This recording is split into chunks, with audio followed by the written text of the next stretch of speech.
کا کیا معاملہ ہوگا؟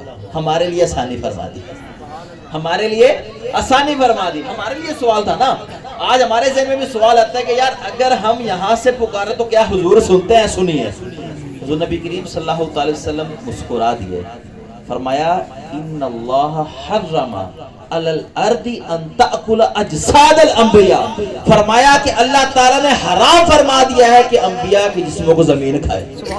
اللہ کے نبی زندہ ہیں۔ ارے قرآن فرماتا ہے کہ جو شہید ہے وہ زندہ ہے۔ ارے شہید کا تو درجہ ہی تیسرا ہے، جب نبی زندہ ہے تو پیچھے کیا رہ گیا؟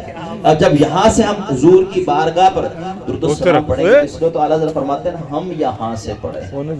آپ نے بات ہی مکا دی، فرمایا ہم یہاں سے پڑھیں وہ مدینے سنیں، ہم یہاں سے پڑھیں وہ مدینے سنیں، مصطفیٰ کی سماعت پہ لاکھوں سلام۔ عرض کیا ہے یا رسول اللہ جب آپ اس دار فانی سے پردہ فرما جائیں گے تو پھر کیا معاملہ ہوگا؟ اب وہ حدیث سنیے، آپ نے فرمایا کہ اللہ تعالیٰ نے میری قبر پر کیا فرمایا؟